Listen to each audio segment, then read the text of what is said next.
What's going on, guys? Welcome to 2019. I know it's late February now, but welcome back to the channel.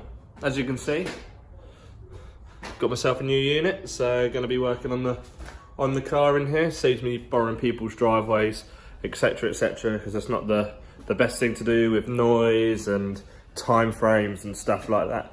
So me and my dad picked up a nice little unit together, 15 by 19 foot. Gets the car in nice. Bit of a mess at the moment. Moved in a week ago, but haven't been down here all week because I've been in Manchester for work. But today's going to be a day of tidying the place up, doing a bit of painting and getting my tools back. So in the new unit, tell me what you want me to do. I can do anything here really. I just have to get the tools for it. Tell me what you want to see, what you want to see less of. How-to videos. I've got some destroy or die rear super knuckles on the car now. Unfortunately, I wasn't able to film that properly how I wanted to, so I've scrapped that and I'll do another how-to video today or later on this week. Like I said, I'm going to be painting the unit, how-to videos on board. Just let me know what you want to do and I will get the YouTube on serious action this year. For the first part of this year, unfortunately, we're going to have to be using iPhone quality videos. I'm going to set a caption here of what happened at Santapod at a FBS round last year, where the GoPro come off the car and it was run over by myself and a couple of other drivers, I believe. Corrupted everything what was on it, never be able to use it again. So it's got to work out in the budget this year if I could buy a brand new one. I quite like the look of the Hero 7 Black Edition, or I'll just probably get something second hand because this unit cost me quite a lot, and I've just brought it here to make my life easier working on the car and making some nice videos for you guys. So the first real modification I've done here is the LED brake lights. I had an issue last year where I got caught up with scrutineering to say that one of my LED brake lights wasn't working, so I've put these ones in here, and then when the brake pedal's pressed, Dad? You're pushing it? No, oh, now you're pushing it. There we go. They wasn't lighting, so now made these really simple. Cheers, Dad. Just bought some cheap LED strips, cable tied them in and glued them to stop them from moving. They come out the back of the light unit to an earth point in the back of the boot to keep me on the right side of the regulations this year. Hardest thing to do really on that one was separate the lens from the brake lights even. So I just put them in the oven at 40 degrees, about 5 minutes.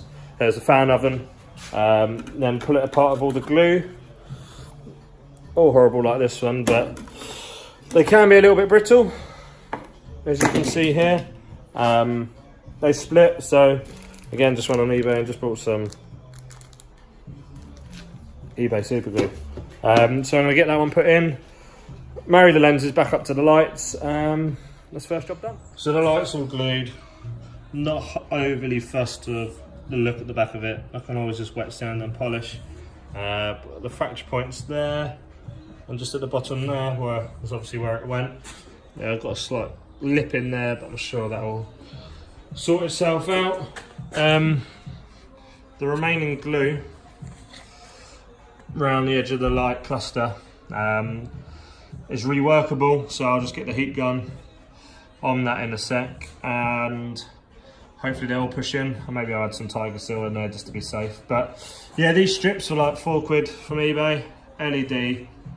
They had some M3, not 3M, double-sided tape on the back of them, but didn't really stick well to this reflective shiny stuff. It's not really reflective at all, even though I did rough it up a little bit. So I just put the cable ties in there to stop it from moving, and it's right, it's going to keep them on the right side of the regs. Nice and bright as well, as you can see. The only reason we really need these are when we're queuing up through the paddock, just so we don't slam the anchors on and somebody run into the back of us. So easy, probably all in all took about hour and a half, 2 hours to get everything sorted. Obviously don't run any other lights at all in the back here, so just run it from the brake pedal switch all the way back in the nice earth, just in the back there. Just keep it all sorted. Another job I've got to do now we're here is sort this part of the wiring harness out. My mechanic Jason took it upon himself last year, which I'm really grateful of, to do a massive wire and delete. I think we saved a couple of kilos actually, but it just looks awful really. It's not really safe. It's a kind of a trip hazard if I need to get in and out of the car.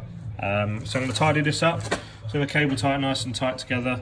Then I've got a sort of sleeve what I've ordered, it wasn't quite arrived yet, and put that over it, cover it up, make it sure it's all looks smart and nice. So the day's over now, as you can see. Dad painted the wall, just got to let it get a little bit less tacky so we can put the banners back up. Left this wall, kind of like it as is to be fair. Back of the car, got the lights back in, they're working. This one is just still gluing. Just put another load of super glue on it because Mod Nats last year, myself and Phil Staniford were doing some drift taxiing. So was Matt Cant and Dimitri Thimbury, and it come off. So the same part where I did it before come off. So I'm gonna properly do it today with this one. Like I said, I might put some more Tiger Seal in it. Heated this one up slightly differently though, because of the way I did the wiring. So I actually used the heat gun from the outside just to try and heat it all up. Seems pretty secure, so I'm happy. Back at the front of the car, I had a slight pinprick hose, what happened over the winter season, the coolant hose, so I've replaced it with a Mishimoto one. Shout out to Mishimoto, thank you for sorting that for me. Went to start the car to bleed it and the battery's dead, so as you can see, it's ready for tomorrow, or another day this week. I sorted out some rear brake lines on the back. As you can see, there's no caliper on there. Calipers are over in the corner. Just going to give them a little bit of a refurb because I bent a brake pad last year, so I don't want that to happen again. EBC, Jonathan over at EBC sent me out some stuff, so just waiting for that to arrive. I believe that arrived today at home, but I was already here by then, so I'll get them on this week and do some nice photos with them on. Dad's just polishing my wheels or waxing the wheels, whatever he's doing. He just does his own thing normally. Haven't sorted my tools out yet. Currently got boxes for bins. Sorted out my door. It was a little bit stiff, so yeah, it's feeling a little bit more homely in here. Ran some power over this side, so I don't know how legit it is, but I'm a DIY mechanic, so I can be a DIY electrician.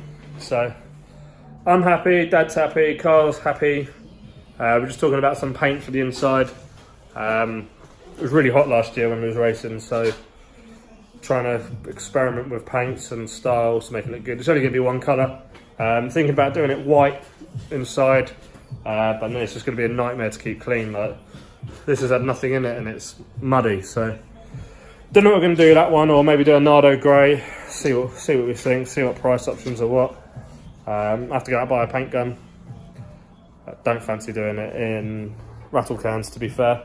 Could do, be cheaper, but actually probably be more expensive, to be fair, with primer and the paint itself and the lacquer. So I might head over to Metal Flake and see what they've got. Shout out to Black Flat Labs, getting this sticker made up for me. Just put my website out there because it's not actually advertised on the car at all. It's just on my Facebook and Instagram, Spencer Peacock Racing. So car's looking good, up in the air, ready to bleed, and that is the day done.